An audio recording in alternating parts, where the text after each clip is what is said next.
अस्सलाम वालेकुम वरहमतुल्लाह। बच्चों, आज के इस वीडियो में हम force between two parallel current carrying conductors जो है वो स्टडी करेंगे। यानी हमारे पास दो कंडक्टर्स हैं और हमने इनको पैरेलल, एक दूसरे के पैरेलल रखा हुआ है। दोनों कंडक्टर्स ये एक्स एंड वाई, जो दो कंडक्टर्स हैं इनमें से करंट्स पास हो रही है। एक्स में से I1 एंड इस वाई में से I2। अब क्या है कि हमें देखना है कि जब करंट्स पास होगी इन दो कंडक्टर्स में जो कि एक दूसरे के पैरेलल रखे हुए हैं, तो वो एक दूसरे पर फोर्स एक्सपीरियंस करते हैं, फोर्स एक्सर्ट करते हैं। या मान लीजिए कि इस कंडक्टर पर भी एक फोर्स एक्सपीरियंस होगा और इस वाले कंडक्टर पर भी एक फोर्स एक्सपीरियंस होगा। आमतौर पर हम पहले जो कर चुके हैं उसमें हमने देखा है कि जब एक स्ट्रेट कंडक्टर में से करंट पास होती है, तो उस कंडक्टर को अगर हम किसी मैग्नेटिक फील्ड में रखते हैं, किसी कंडक्टर में से करंट पास करके उसको मैग्नेटिक फील्ड में रखते हैं, तो उस पर एक फोर्स एक्सपीरियंस होता है। और आप जानते हैं वो फोर्स कितना होता है, I F is equal to I L B sine theta. ये वो फोर्स होता है। जब इस कंडक्टर में से करंट पास होगी, अगर ये मैग्नेटिक फील्ड में होगा तभी इस पर फोर्स एक्सपीरियंस होगा। इसी तरह से अगर इसमें से करंट पास होती है, अगर ये मैग्नेटिक फील्ड में होगा, किसी एक्सटर्नल मैग्नेटिक फील्ड में होगा, तभी इस पर कोई फोर्स एक्सपीरियंस होगा। अगर सीधे हमारे पास एक कंडक्टर है और हमने उसमें से करंट पास की, तो उस पर कोई फोर्स एक्सपीरियंस नहीं होगा। तो फोर्स कब एक्सपीरियंस होगा, जब कोई एक्सटर्नल मैग्नेटिक फील्ड वहां पर हो और उस एक्सटर्नल मैग्नेटिक फील्ड में हमने इस कंडक्टर को रखा हो। अब हमने यहाँ पर कोई एक्सटर्नल मैग्नेटिक फील्ड, मैग्नेटिस की वजह से यहाँ पर अगर देखें तो यहाँ एक तरीके से कहीं पर कोई एक्सटर्नल मैग्नेटिक फील्ड जो है वो दिखाई नहीं देता है। कोई किसी भी मैग्नेट का मैग्नेटिक फील्ड यहाँ पर नहीं है, आसपास किसी भी मैग्नेट के पोल्स को नहीं पाया जाता है। लेकिन फिर ये कंडक्टर, अगर इसमें से करंट पास हो, तो ये किस तरह से, ये क्यों अपने आप पर फोर्स एक्सपीरियंस करेगा? ये तो तभी करेगा ना जब इस कंडक्टर में से करंट पास की जाए और इसको किसी एक्सटर्नल मैग्नेटिक फील्ड में रखा जाए। अब इसमें से करंट तो पास हो रही है लेकिन कोई एक्सटर्नल मैग्नेटिक फील्ड वहां पर नहीं है, तो फिर ये अपने आप पर कैसे फोर्स एक्सपीरियंस करेगा? क्योंकि इस कंडक्टर का जो मैग्नेटिक फील्ड है करंट की वजह से, वो इसके लिए बनेगा एक्सटर्नल मैग्नेटिक फील्ड। आई बात समझ में? मतलब एक्स जो है ये हमारा कंडक्टर है, इसमें से करंट पास होगी। अब ये फोर्स कब फील करेगा, एक्सपीरियंस करेगा? तब इस पर कोई फोर्स एक्सपीरियंस होगा जब वहां पर कोई एक्सटर्नल मैग्नेटिक फील्ड होगा। मगर ऐसे देख रहे हैं तो एक्सटर्नल मैग्नेटिक फील्ड तो हमें कहीं पर दिखाई नहीं दे रहा, लेकिन एक्सटर्नल मैग्नेटिक फील्ड है वहां पर। और वो कौन सा है? वो किसी मैग्नेट की वजह से नहीं है, किसी नेचुरल मैग्नेट की वजह से नहीं है, बल्कि वो इस कंडक्टर की वजह से है। ये वाला कंडक्टर जो है, जब इसमें से करंट पास होगी तो इसके इर्द गिर्द भी मैग्नेटिक फील्ड डेवलप होगा। तो वो मैग्नेटिक फील्ड इस एक्स के लिए क्या बनेगा? वो इसके लिए एक्सटर्नल मैग्नेटिक फील्ड बनेगा। तो इस पर एक फोर्स एक्सपीरियंस होगा। इसी तरह से एक्स का मैग्नेटिक फील्ड जो है, क्योंकि इसमें से करंट पास हो रही है इसलिए इसके इर्द गिर्द मैग्नेटिक फील्ड होगा। तो जो इसका मैग्नेटिक फील्ड है वो इस वाई के लिए एक्सटर्नल मैग्नेटिक फील्ड बनेगा। और ये वाई कंडक्टर है, करंट कैरी कर रहा है, और इसका मैग्नेटिक फील्ड, एक्स का मैग्नेटिक फील्ड जो है वो इसके लिए बन गया एक्सटर्नल मैग्नेटिक फील्ड। अब ये वाई जो है ये बन गया current carrying conductor placed in external magnetic field. लिहाजा ये भी इतना फोर्स अपने आप पर एक्सपीरियंस करेगा। मतलब ये होता है कि इस कंडक्टर में से करंट पास की जाए तो बात ये अपने आप पर फोर्स एक्सपीरियंस करेगा। क्यों? क्योंकि ये माना जाएगा कि ये कंडक्टर कैरी कर रहा है करंट और इसके इर्द गिर्द एक्सटर्नल मैग्नेटिक फील्ड है। वो एक्सटर्नल मैग्नेटिक फील्ड दरअसल इसका मैग्नेटिक फील्ड है। करंट की वजह से हर कंडक्टर के इर्द गिर्द मैग्नेटिक फील्ड होता है, लिहाजा इसका मैग्नेटिक फील्ड इसके लिए एक्सटर्नल मैग्नेटिक फील्ड बनेगा। इसका मैग्नेटिक फील्ड उस के लिए, इस वाई के लिए एक्सटर्नल मैग्नेटिक फील्ड बनेगा। तो ऐसा माना जा सकता है कि ये कंडक्टर करंट कैरी कर रहा है और साथ ही में ये एक्सटर्नल मैग्नेटिक फील्ड में है, और ये कंडक्टर भी करंट कैरी कर रहा है और साथ ही में ये एक्सटर्नल मैग्नेटिक फील्ड में है। और इसलिए वहां पर फोर्स होना चाहिए इस कंडक्टर पर भी और इस कंडक्टर पर भी। वही फोर्स हम देखना चाहेंगे कि क्या है। तो इसके लिए हम पहले ये देखें कि देखिए, अगर आपके पास ये कंडक्टर एक्स है, इसकी बात करते हैं। तो अगर इस कंडक्टर के इर्द गिर्द एक मैग्नेटिक फील्ड है, स्ट्रेट कंडक्टर में से जब करंट पास होती है तो मैग्नेटिक फील्ड कैसे होता है, आप right hand thumb rule apply करके कह सकते हैं कि आपको एज्यूम करना है कि आपने इस कंडक्टर को पकड़ लिया है in your right hand, thumb को रेज कर दिया in the direction of current, then the direction in which the fingers curl, फिर वो डायरेक्शन जिसमें फिंगर्स कर्ल हो जाए वो है डायरेक्शन ऑफ मैग्नेटिक फील्ड। तो ये इसका मैग्नेटिक फील्ड जो है वो इस तरह से होगा कि अगर आप कोई भी पॉइंट इस कंडक्टर पर लेंगे, उस पॉइंट के इर्द गिर्द, इस कंडक्टर के इर्द गिर्द मैग्नेटिक फील्ड होगा in the form of concentric circles around it. यानी ये अगर ये एक्स जो है अगर वो ये है, तो अगर मैं ये पॉइंट लूंगा, मान लीजिए ये लूंगा कोई भी पॉइंट लूंगा, तो उस पॉइंट के इर्द गिर्द मैं देखूंगा कि magnetic field is in the form of concentric circle. ऐसा ही एक सर्कल जो है, मैग्नेटिक फील्ड लूप जो है वो पास होगा इस पॉइंट में से, पॉइंट क्यू में से। मतलब ये जो है ये कंडक्टर Y, ये कंडक्टर Y आ जाएगा इसके मैग्नेटिक फील्ड के घेरे में, in the region of magnetic field of X। जो X है इसके इर्द गिर्द जो मैग्नेटिक फील्ड है इस तरह से in the form of concentric circles, ये मान लीजिए X है, ये मैग्नेटिक फील्ड के कॉन्सेंट्रिक सर्कल्स, और कोई ना कोई सर्कल तो इसमें से भी पास होगा इस कंडक्टर के इस पॉइंट में से भी। तो इसका मतलब ये हुआ कि ये जो कंडक्टर है इसके मैग्नेटिक फील्ड वाले रीजन में ये Y आ गया तो खूबी। अब अगर मैं इस Y पर एक पॉइंट ले लेता हूं, पॉइंट Q, ठीक है, और मैं देखना चाहूंगा कि भाई यहां पर मैग्नेटिक फील्ड कितना है, इस Q पर किसका मैग्नेटिक फील्ड, इस X के इर्द गिर्द जो मैग्नेटिक फील्ड है, जो इस कंडक्टर X में से करंट पास हो रही है उसकी वजह से जो इसके इर्द गिर्द मैग्नेटिक फील्ड है, वो मैग्नेटिक फील्ड इस पॉइंट Q पर कितना है। तो आप जानते हैं अगर मैं ये अलग से बनाऊं, ये X, मान लीजिए ये X है, ये इसमें से करंट पास हो रही है I1, और ये पॉइंट है मान लीजिए पॉइंट Q, और इसकी डिस्टेंस यहाँ से यहाँ तक है R। अब अगर आपसे कहा जाए कि भाई यहाँ इस पॉइंट पर मैग्नेटिक फील्ड स्ट्रेंथ कितनी है ड्यू टू दिस कंडक्टर, ये कंडक्टर है इसमें से करंट पास हो रही है, नजदीक में एक पॉइंट है, तो what is the magnetic field strength at that point, तो आप सीधे ही कहेंगे mu naught I divide by 2 pi R. ये तो हम कर चुके हैं, magnetic field strength at a point due to a straight conductor, एक स्ट्रेट कंडक्टर की वजह से किसी भी पॉइंट पर मैग्नेटिक फील्ड स्ट्रेंथ जो होती है वो इतनी होती है। तो क्या होती है वो,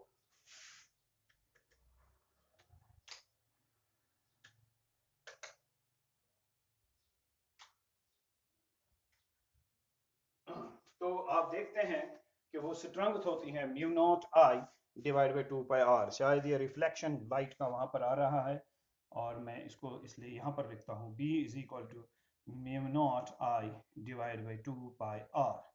नाउ ये इस कंडक्टर की वजह से इस पॉइंट पर जो मैग्नेटिक फील्ड स्ट्रेंथ होगी वो होगी permeability of free space mu naught, जिसका वैल्यू 4.10⁻⁻⁷ लिखते हैं हम।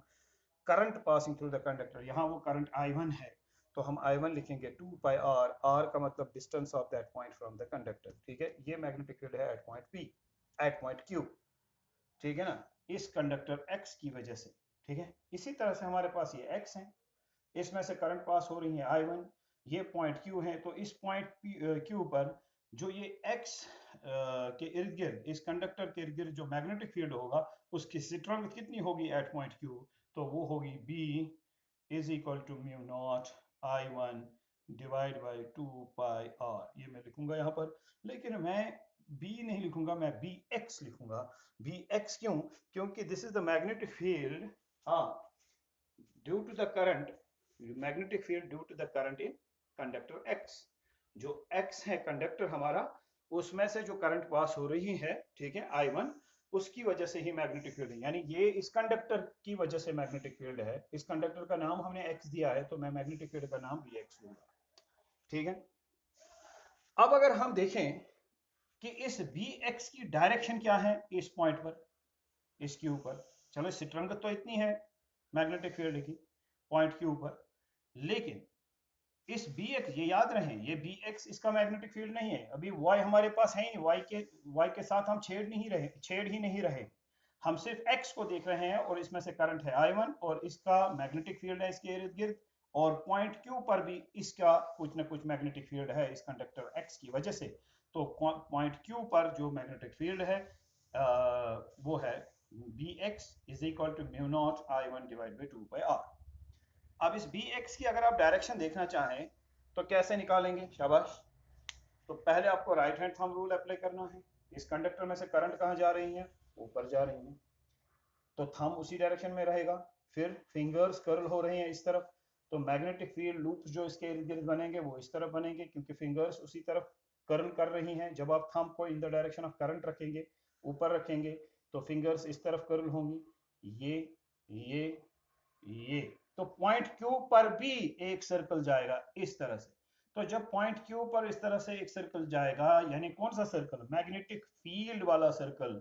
मैग्नेटिक फील्ड का जो मैग्नेटिक फील्ड जो यहाँ पर होता है कंडक्टर के इर्द गिर्द in the form of concentric circles, तो इसी तरह से जो मैग्नेटिक लूप है या मैग्नेटिक फील्ड वाला सर्कल है, वो जो पॉइंट क्यू तक पहुंचेगा, इसमें से पास होगा, उसकी डायरेक्शन कैसे मिलेगी? तो हम जो लूप यहाँ क्यू में से पास होगा, हमें उस पर टेंजेंट डालना है उसी डायरेक्शन में। तो जिस डायरेक्शन में फिंगर्स जा रही हैं, तो फिंगर्स अंदर की तरफ जा रही हैं, तो पॉइंट क्यू पर हम उधर टेंजेंट डाल देंगे, तो इसका मतलब direction of magnetic field inwards होगा वहां पर। तो इनवर्ड्स जब होगा तो हम उसको इस तरह से क्रॉस मार्क से डिनोट करते हैं, आपको याद होगा। इसका मतलब है magnetic field is perpendicular to the plane of the board. आपके लिए वो होगा perpendicular to the plane of the paper and it is inverse. Magnetic field cross mark से डिनोट हो गया, that means this magnetic field is what? perpendicular to the plane of this board or perpendicular to the plane of the paper and it is inverse. okay, ये है magnetic field की direction. ठीक, अब इस y को अगर देखा जाए, इस y में से ये एक स्ट्रेट कंडक्टर है, इस कंडक्टर में से क्या पास हो रही है? करंट पास हो रही है, कितनी? I2। और ये कंडक्टर एक्सटर्नल मैग्नेटिक फील्ड में है। कौन सा एक्सटर्नल मैग्नेटिक फील्ड? जो इस कंडक्टर का मैग्नेटिक फील्ड है, एक्स के इर्द गिर्द जो मैग्नेटिक फील्ड है, इस करंट की वजह से, I1 की वजह से जो एक्स में से पास हो रही है, जो एक्स के इर्द गिर्द मैग्नेटिक फील्ड है ये वाला बी एक्स, तो वो इस वाई के लिए बन गया एक्सटर्नल मैग्नेटिक फील्ड। एक तरह से ये वाई जो है ये इसके मैग्नेटिक फील्ड के रीजन में आ गया। अगर ये इसके मैग्नेटिक फील्ड वाले रीजन में है तो इसका मैग्नेटिक फील्ड जो है, एक्स का मैग्नेटिक फील्ड, वो बनेगा इस वाई के लिए एक एक्सटर्नल मैग्नेटिक फील्ड। नाउ इस y के लिए हम सोच सकते हैं कि ये y एक कंडक्टर है जिसमें से करंट I2 पास हो रही है और वो एक एक्सटर्नल मैग्नेटिक फील्ड में है। जब कोई कंडक्टर करंट कैरी करता है और जब वो कंडक्टर एक्सटर्नल मैग्नेटिक फील्ड में रखा जाता है, तब उस पर फोर्स एक्सपीरियंस होता है। ये आपका कंडक्टर है, मान लीजिए ये y, ठीक है, इसमें से करंट पास हो रही है I2, इसका एक एक्सटर्नल मैग्नेटिक फील्ड में इसको रखा गया है और वो एक्सटर्नल मैग्नेटिक फील्ड है Bx। वो एक्सटर्नल मैग्नेटिक फील्ड इस तरह से है, इस तरह से है, इस तरह से है, इस तरह से है, परपेंडिकुलर, इनवर्ट्स इनवर्ट्स इनवर्ट्स, ठीक है ना। तो वो मैग्नेटिक फील्ड है Bx। तो y पर फिर कोई ना कोई फोर्स होगा, तो कितना फोर्स होगा मैं उसका नाम रखूंगा Fy, और वो कितना आएगा? आमतौर पर वो होता है ILB साइन थीटा। ये तो हम पहले ही निकाल चुके हैं, ILB sine theta. I means जो इस कंडक्टर में से करंट पास हो रही हो, ठीक है ना। तो वो करंट कितनी इसमें से पास हो रही है, तो मैं यहां पर लिखूंगा the force on conductor Y, इसका नाम हम देंगे Fy। यहां हम लिखेंगे Fy, जो कंडक्टर, शाबाश, किस पर? Y पर जो फोर्स है वो कितना है? Fy। और कितना होगा वो? शाबाश, जो इसमें से करंट पास हो रही है वो है I2, जो इसकी लेंथ है, चलिए मैं इस वक्त इसकी लेंथ रखता हूं सपोज L1, Y की लेंथ L1, ठीक है। एंड जो एक्सटर्नल मैग्नेटिक फील्ड है वो है Bx, तो हम लिखेंगे यहां पर Bx into sine of theta. तो साइन थीटा यहां पर क्या बनेगा? साइन 90 बनेगा। क्यों? क्योंकि आप देख लीजिए L और B के दरमियान जो एंगल है, L तो ये है और B जो है वो इनवर्ड्स है इस पॉइंट पर, इस तरह से, तो 90 बन गया एंगल। तो आना चाहिए यहाँ पर साइन 90, बट साइन 90 इज 1, तो हम यहाँ पर लिखेंगे I2 L1 Bx। अब अगर हम इस Bx का वैल्यू यहाँ पर दे देंगे तो ये Fy किसके बराबर आएगा? ये आएगा I2 L1 शाबाश, इस dx का वैल्यू होगा म्यू नॉट I1 शाबाश डिवाइड बाय 2 पाई r। तो क्या बनेगा, Fy is equal to I1, ये देखिए म्यू नॉट I1 शाबाश I2 म्यू नॉट, हाँ I1 I2 शाबाश L1 divide by 2 pi r। This is force on conductor Y। अब जब आप मानेंगे कि ये कंडक्टर, अब इस Y, ये X जो है कंडक्टर, ये अब इस Y कंडक्टर के मैग्नेटिक फील्ड के रीजन में है। मतलब Y के इर्द गिर्द भी मैग्नेटिक फील्ड है ना, Y में से करंट पास हो रही है I2, तो इसका मतलब ये हुआ कि इसके इर्द गिर्द भी मैग्नेटिक फील्ड होगा। और उस मैग्नेटिक फील्ड के रीजन, उस मैग्नेटिक फील्ड रीजन में ये X आएगा। तो X के लिए अब Y का magnetic field external magnetic field बन गया। जैसे Y के लिए X का मैग्नेटिक फील्ड बन गया था एक्सटर्नल मैग्नेटिक फील्ड, इसी तरह से अब X के लिए इस Y के इर्द गिर्द जो मैग्नेटिक फील्ड होगा वो अब इस X के लिए एक्सटर्नल मैग्नेटिक फील्ड बनेगा। तो जिस तरह से Y पर फोर्स एक्सपीरियंस हुआ था इतना, इसी तरह अब X पर फोर्स एक्सपीरियंस होगा। तो यकीनन पहले अगर हम देखेंगे जो वो फोर्स एक्सपीरियंस होगा वो क्यों होगा, क्योंकि इस कंडक्टर X को आपने रखा है, अब मान लीजिए इसमें से करंट पास हो रही है और अब ये एक्सटर्नल मैग्नेटिक फील्ड में है।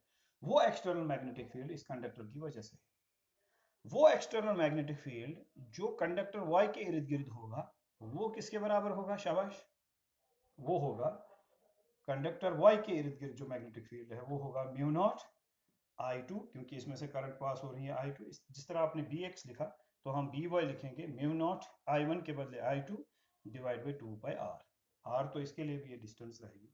तो पॉइंट P पर इस Y के इर्द गिर्द जो मैग्नेटिक फील्ड है जरा देख लीजिए वो कहां से है। तो यहां भी हम थंब रखेंगे इन the direction of current, fingers को कर्ल करेंगे इस तरफ।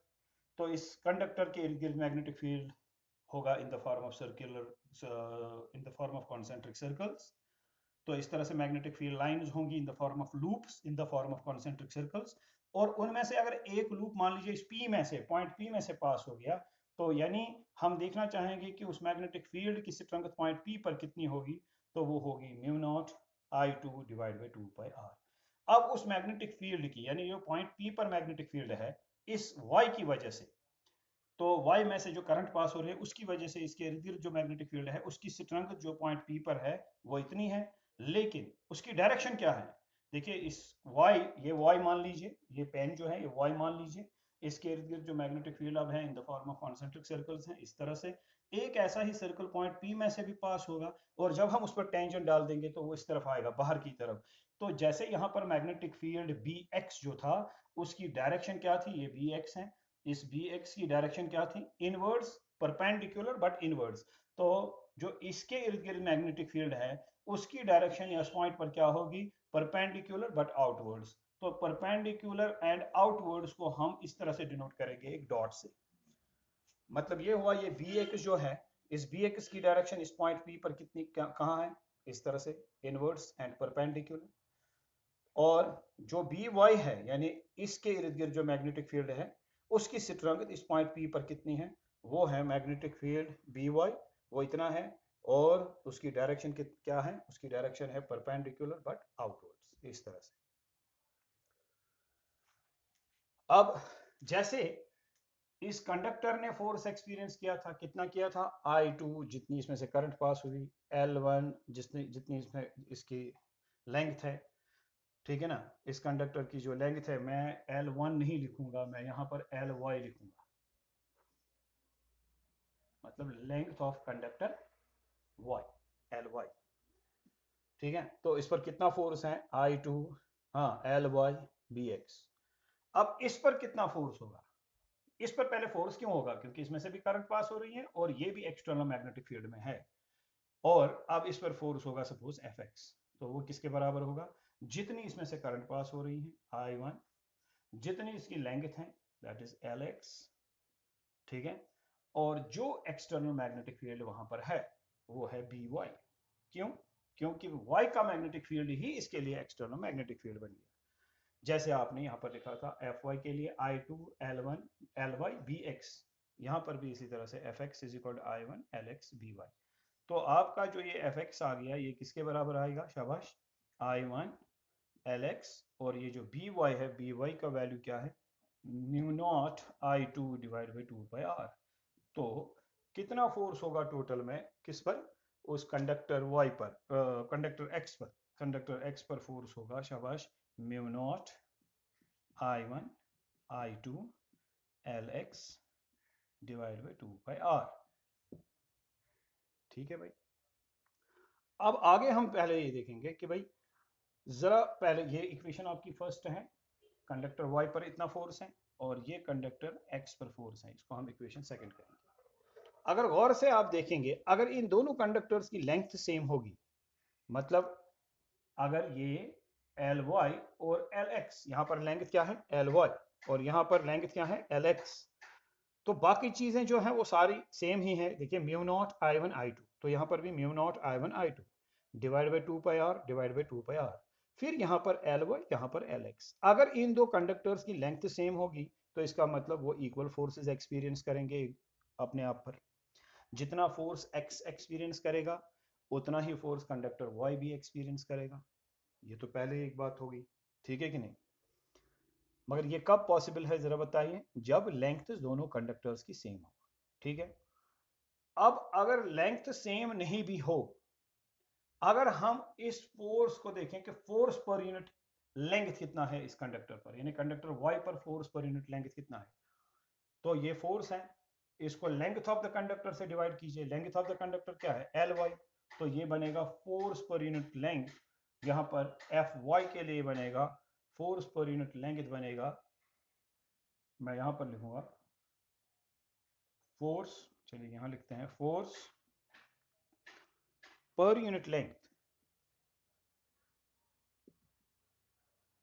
बताइए क्या बनेगा वो? Fy इसके लिए, हाँ, is equal to mu naught I1 I2 divide by 2πr। भाई जब आप यहाँ पर Ly से डिवाइड करेंगे, length of the conductor y से डिवाइड करेंगे, तो ये क्या बनेगा यहाँ पर? Fy divide by Ly, force per unit length. और यहाँ से भी Ly से डिवाइड करना पड़ेगा, यहाँ से Ly से डिवाइड करना पड़ेगा, ये और ये कैंसिल, तो आपको मिलेगा यहाँ से Fy बाई Ly, तो यहाँ से Ly कैंसिल होगा, यहाँ से मिलेगा आपको mu naught I1 I2 divide by 2πr। तो ये force per unit length of conductor y, force per unit length of conductor y। इसी तरह से अगर हम देखेंगे force per unit length of conductor x, तो वो क्या आएगा? वो आएगा Fx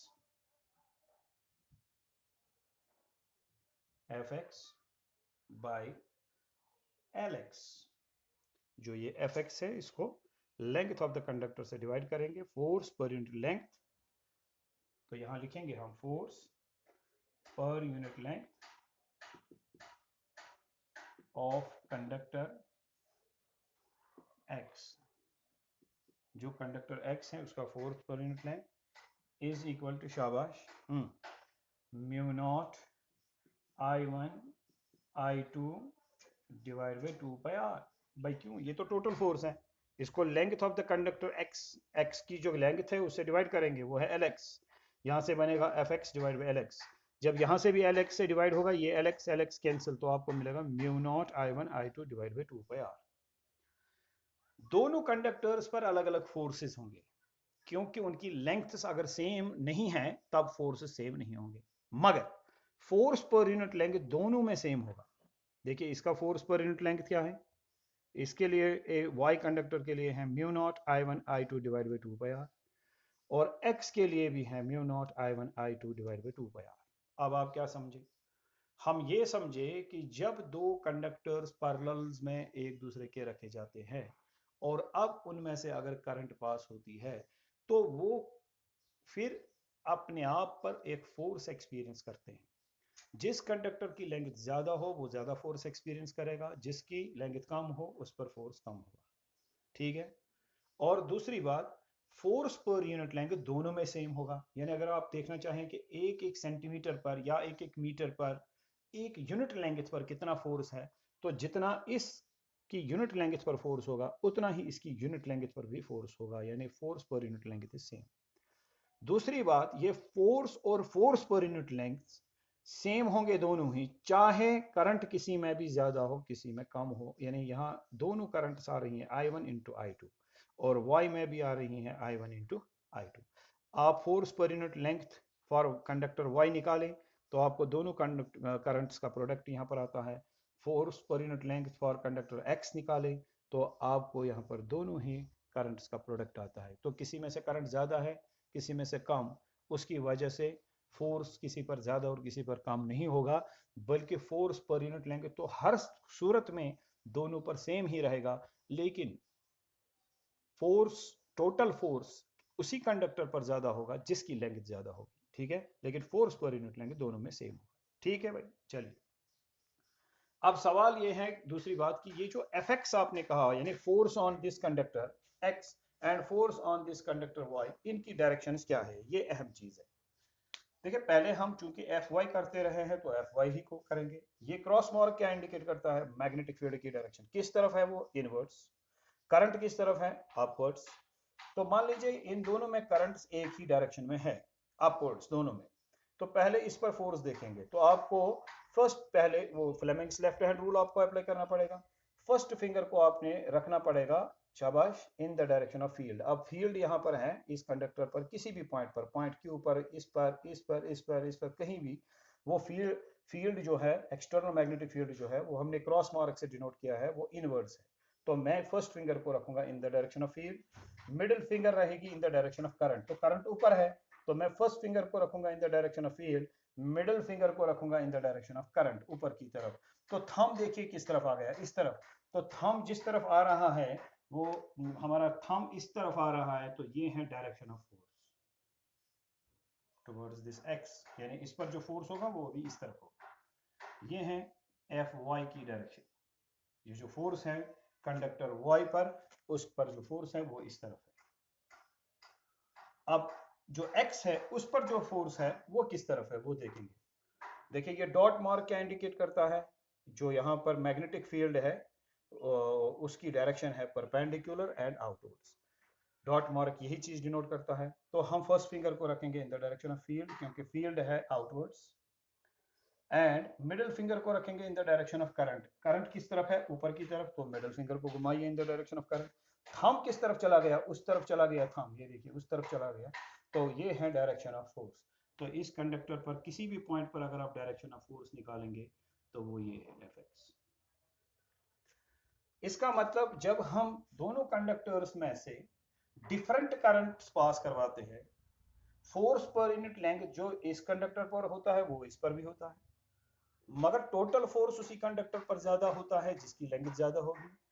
डिफरेंट करंट्स की वजह से भी फोर्स में कोई, फोर्स पर यूनिट लेंथ में कोई फर्क नहीं आएगा। जब करंट सेम डायरेक्शन में होंगी तो फोर्सेस एक दूसरे की तरफ होंगे, यानी कंडक्टर्स इस तरफ से होंगे कि जैसे कि वो एक दूसरे को अट्रैक्ट कर रहे हो। इस कंडक्टर पर इस तरफ फोर्स होगा और इस कंडक्टर पर इस तरफ फोर्स होगा। इस चीज को इस तरह से समझ लेंगे कि अगर हम दो कार्डबोर्ड्स लाएं, इस तरह रखें, ये कार्डबोर्ड्स हैं, इस कार्डबोर्ड में छेद, इसमें भी एक छेद करेंगे, इधर भी छेद, इधर भी छेद करेंगे। अब इन दो छेदों में से इस कंडक्टर को X को डाल देंगे और इन दो छेदों में से इस Y को डाल देंगे। अगर इनमें से करंट सेम डायरेक्शन में पास की जाए तो क्या होगा, इसमें और इसमें अगर सेम डायरेक्शन में हो तो ये कंडक्टर उसकी तरफ अट्रैक्ट होगा, ये कंडक्टर इसकी तरफ अट्रैक्ट होगा। तो टोटल में इसकी नवियत इस तरह से बनेगी,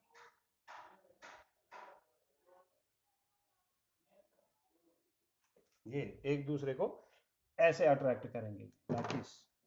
ये ऐसे थे, जब सेम डायरेक्शन में करंट होगी तो they will tend to attract like this, ठीक है ना, लाइक दिस। अब अगर आप करंट को अपोजिट डायरेक्शन में रखेंगे, इसको ऊपर और उसमें से नीचे, तो आप देखेंगे जो इस पर फोर्स होगा वो इस तरफ चला जाएगा और जो इस पर फोर्स होगा वो उस तरफ होगा। तो तब इनकी सूरत ये होगी कि ये दोनों एक दूसरे को इस तरह से रिपल करेंगे। अगर आप दो कार्डबोर्ड में इनको बंद करें, अगर ये कार्डबोर्ड है, ये कार्डबोर्ड है, तो अगर इन दो तारों को, इन दो कंडक्टर्स को इस तरह से कार्डबोर्ड में बंद करेंगे, अगर एक ही डायरेक्शन करंट की ऊपर हो और दूसरे के नीचे, तो वो they will tend to repel each other. तो अब जो पॉइंट्स हमने यहां से सीख लिए वो क्या है? whenever two conductors, number one, whenever आप नोट कर सकते हैं, whenever two conductors carrying current are placed parallel to each other at a suitable distance, from each other, ठीक है, they experience, each conductor experiences a force on it. The forces आप लिख रहे हैं, मैं इसीलिए धीरे धीरे बोल रहा हूं। तो the forces on the conductors will depend upon the lengths of the conductors, but the force per unit length on each conductor remains same, ठीक है। the force or the force per unit length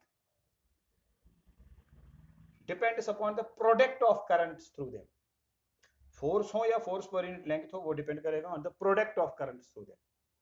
next point, if the currents through the conductors are in same direction, they will tend to attract each other, या बना भी सकते हैं figure, and when the currents are in opposite directions, they will tend to repel each other, ठीक है ना। तो thank you very much, आज के इस वीडियो में इतना ही। इसमें से एक डेफिनेशन ऑफ एम्पियर भी हमें मिलता है, वो आगे वाले वीडियो